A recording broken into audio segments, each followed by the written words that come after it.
Hello, Group E.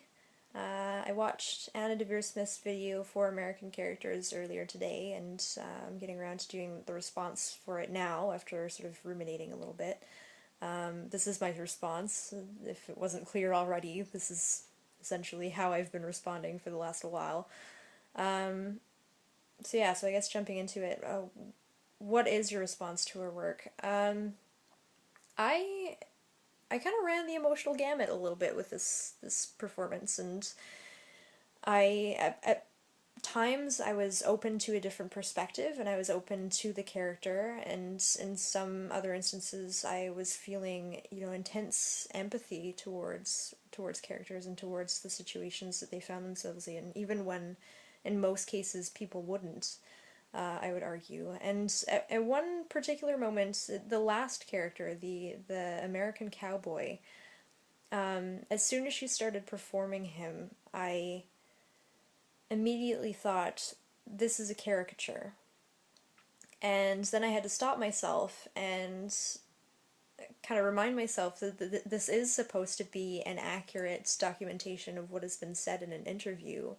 And in some ways it's wrong of me to automatically label that character as a caricature when there is in fact an individual walking around in the States who is that person and does not deserve the ridicule that a caricature so often faces and is meant to face.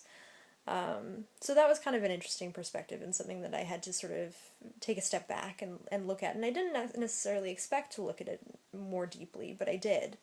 So that was kind of interesting. What questions does it raise in terms of asking students to do similar work as a way to address diversity issues?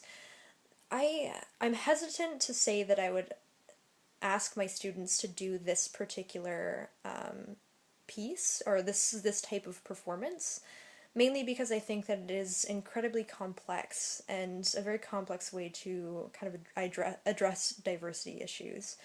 I wouldn't be opposed to maybe doing an assignment, say as a creative writing prompt, maybe getting my students to overhear a conversation and try and come up with a backstory for how that conversation took place.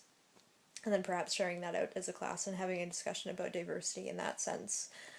But even then, I don't necessarily know if that would be approaching diversity in the same way that this documentary theater piece did.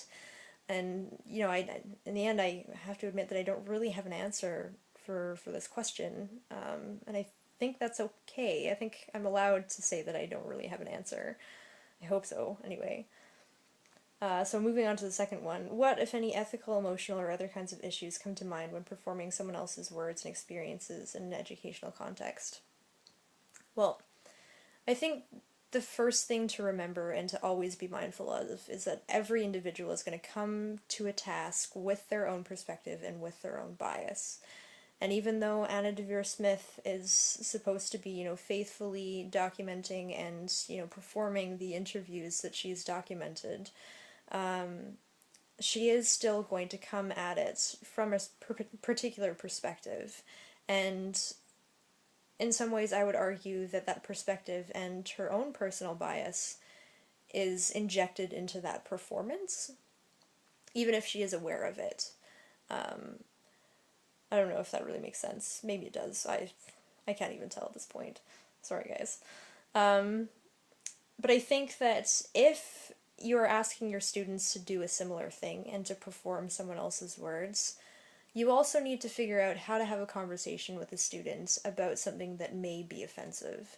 So how do you sit down with a student and essentially say, your representation is wrong?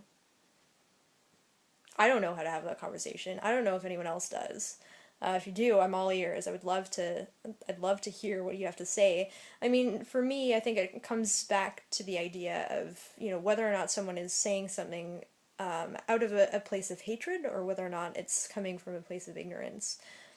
In which case, having a larger discussion, I think, is warranted. But it's also something that, ethically, I don't know, I'm a little iffy about it. I don't necessarily know how to do that and how to navigate that, and I think it's okay for me to admit that as well. As for, emotional difficulties, I imagine that any sort of performative element to something like this could become kind of taxing on a class, I suppose. So you're asking your students to take a huge risk when it comes to any sort of representation that they put forward. So I suppose, but I think that's true of all sort of acting activities as well. There is always going to be that emotional component and that risk taking that needs to be taken into consideration and acknowledged and praised as well if people are willing to take that risk. Third question, how does all of this work, which might be called documentary theater, play out against the background noise of reality culture and the voyeurism of reality television, documentaries, confessional memoirs, Facebook posts, tweets, blogs, etc.? Oh, that's a long list. One of the interesting things that I've always found about social media and any sort of online representations or any representation that is meant to be consumed by other people, there's always a performative aspect to it. Even if you say that you are genuine online and you are as authentic as you are in person, there is still a performative element. And so this documentary theater piece is unique in the sense that, people who are performing in this interview now have the opportunity to hear what their own words sound like when they come out of the mouth of another individual, and potentially understand that individual's representation of them as well. Even if it's not meant to judge or to make a comment, it's still something that they can interpret in the way that they want to, which is kind of unique because it is their own words. It kind of reminds me of another project that was taken on by Zay Frank. He's a YouTuber that I really quite admire.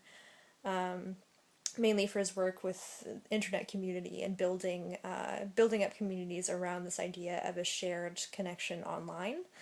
Really cool. If you want to, you can check him out. I'll see if I can link to something in the description.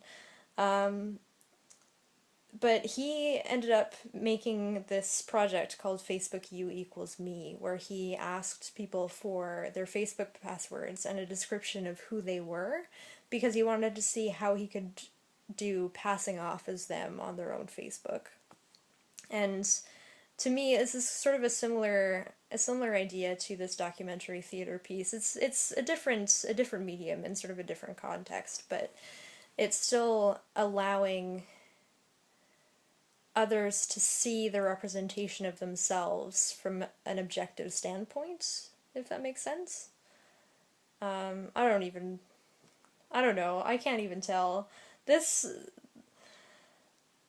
don't even know where I'm going with half of these posts anymore, to be honest. It's just, this has been mentally taxing in a lot of ways, and this particular video was something that,